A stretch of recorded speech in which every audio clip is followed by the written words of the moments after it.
Hi there, welcome to my channel. Today I want us to discuss about a very important topic called emotional neglect, and maybe you're familiar with this term. So what is emotional neglect?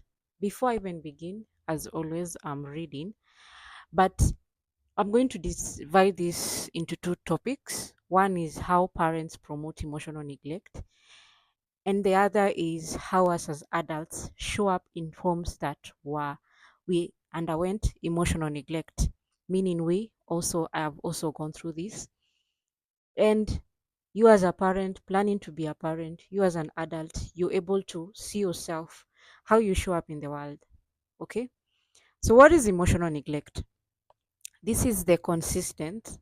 So at times it is mostly conscious to the parent or to the caregiver that is promoting the emotional neglect, or at times is unconscious, but majority of it is conscious because it is the consistent disregard, ignorance, invalidation, or an appreciation by a significant other. So even this can also be your partner or your friends, but now today the subheading will be in parents.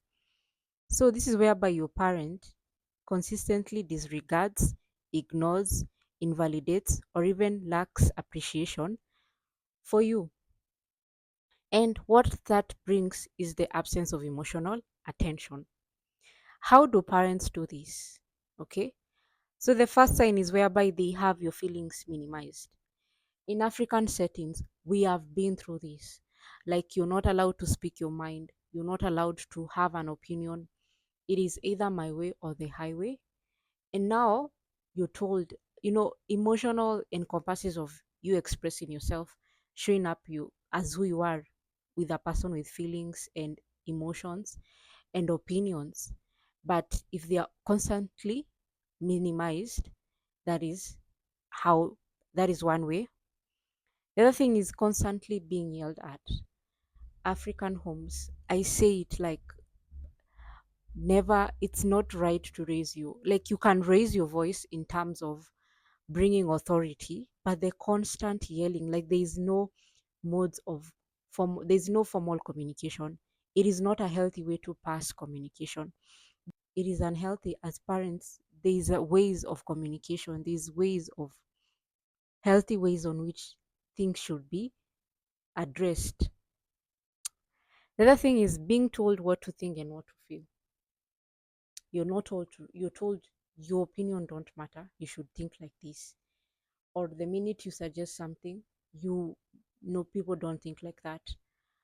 I understand in terms of correction, but you have to understand correction is on moment basis. You have to understand this is you're always being told what to think. You're not allowed individualization. You're not allowed, mental growth, or you're just fixated on what. And what happens now as an adult? You're ideally adulting is making your own decisions, but you can't because what you thought was never pursued as enough. You're still awaiting for the acceptance or approval. The other thing is being told that your feelings are not okay, especially when it comes to negative emotions. Like the minute you're sad and you find yourself crying or yelling, you're told like, "Don't cry here. Go and cry to the other bedroom." Okay, it depends. With you understand when children at times are throwing tantrums, but I keep saying even if they are throwing tantrums, can you know the cause? If if that child feels violated, as much as yes you're the parent, but there's an abusive violation. Just because I'm a parent, you should worship me and bow down to me. That is not right or even healthy. As much as this a child may be throwing a tantrum, there's a cause, there's a reason. Why are you having this tantrum? If you said no to something, it is normal for them to show that they are not in approval of what you've told them not to do. It is normal. They can cry, and eventually the emotions will run out and they will come back to you. But what you teach your child when you tell them, "Don't cry here, I don't want to see you expressing your emotions," what you teach them, it is not that some emotions are acceptable to society and some are not. But now understand, people are going through depression. That's why you hear someone committed suicide and you are never aware, because when they would come in front of people, there's a way they would mask it off. When they would come in front, there's a way they know how to behave. But people that don't, I have a friend by the way, her name is Jocelyn, and she grew up in an emotionally connected home. And I remember one day she was moving, and she came and told me, like, I didn't feel your presence. I didn't feel the way, you at this moment in time I waited for you to help me, but you didn't. But what people will say, like, I'm waiting for that friend that, now, if in people that were raised up in emotionally neglectful homes, what they would have done is they would be silent and then awaiting more of revenge. I'll do a revenge attack, but not expressing. That's what happens when your parents never regarded your feelings, because you don't know how to open up, you don't know how to communicate. To you, see it as childish, but ideally life is taking you to the edge. That's why you find people committed suicide in their homes. And it's because, and no one knew. They knew how to wear the mask on, because it was showed, like, you know what, there are some emotions that are acceptable in society. Not showing someone how to take care of themselves. It really saddens me, like, because, you know, especially people that mock last bonds, you can find it how they find it hard to manage life. Like, they don't know how to wash, like, utensils. They don't know how to organize themselves. You have to tell them how to do it. And they finding it rough when it goes to, high school, whereby they are boarding, or even now life moving forward. They don't know how to organize themselves.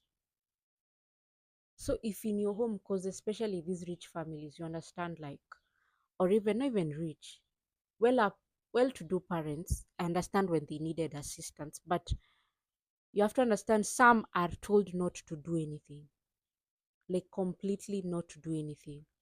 Now they end up being adults that can't do anything because that's what they were taught. They end up becoming adults who don't know how to dress themselves up, who don't know how to prepare themselves, who don't wake up early, who their house is messy. So if you grew up in a home whereby you were never taught on basic life skills, survival, those are not basic survival life skills, like having a neat home, going to work with clean clothes, you know, organizing yourself. If you're not taught those survival skills, then your parents did promote emotional neglect. The other thing is always being made to handle conflicts between parents. This is highly discouraged. As parents, you should never do that, because what you're doing is that you're destabilizing your child emotionally. You've opened up some information that the child has no bear, has no foundation, has no forearm on on on how to address it, how to see the matter. You've exposed them too soon to they themselves don't know how to, they don't know about boundaries, they don't know about emotions, they don't know, they haven't, there's no that maturity that has grown within them to handle such exposure. So if you're arguing with your partner, please keep off your child out of it. I know at times you find yourself like being aroused, like you find yourself being aroused by that anger, but then command your child to just walk fast, or you walk yourself out and go and fix your issues elsewhere. But never bring those conversations between you and your child, because this child will be lost as an adult. They won't have any um firmness within them, because from the word go they were violated emotionally a long time ago. So that is another way. And the last one is gaslighting. Gaslighting is whereby you blame someone for something that wasn't their fault. Like, you're the one who made me do this, or yeah, or knowing very well you did it, but you can't even acknowledge that you did wrong. So this child is always like, am I dreaming? Was it true? That they even start questioning themselves because you you are fake. Yes, I don't know what word to use, but you as a parent, you acting fake to the child. Now this child, you that is meant to give them guidance and leadership and truthfulness, they don't even know how to trust you. How will they trust the world? How will they trust anyone? How would they be open enough to emotionally to anyone, or to life challenges, or even to finding a partner, or even taking the risk in having that business, idea? And they know very well, you need people. We definitely need people in all aspects in our lives. But if you as the parent would gaslight your own child, you've promoted emotional neglect to that child moving forward. And as I end, there's this statement that I would start to say that emotionally tortured parents, or emotionally immature or depleted parents, they tend to mark their children for life. Always remember that. Like, you fix your own emotional wounds, or you mark your child for life. They will screw up when they become adults. They will screw you up when they become adults, because now you've tortured them psychologically too much. And now they're adults who don't know how to stand up for themselves, who don't know how to do the right thing, who can be manipulated, who can be misused and mistreated. So, yeah, as parents, let us heal our wounds. And if any one of you, you and me, when there went emotional neglect as a child, there are ways on which we can do better. There is a lot of ways on how to do better. And also there are a lot of ways, now that we are parents, to becoming conscious parents. So I leave this topic here. If there's anything that you didn't understand, kindly comment in this comment box section. If there's any that I missed out, please also comment in the comment section. I'll see you in the next topic as I discuss now as adults.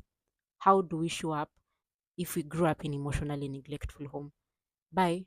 Mwah.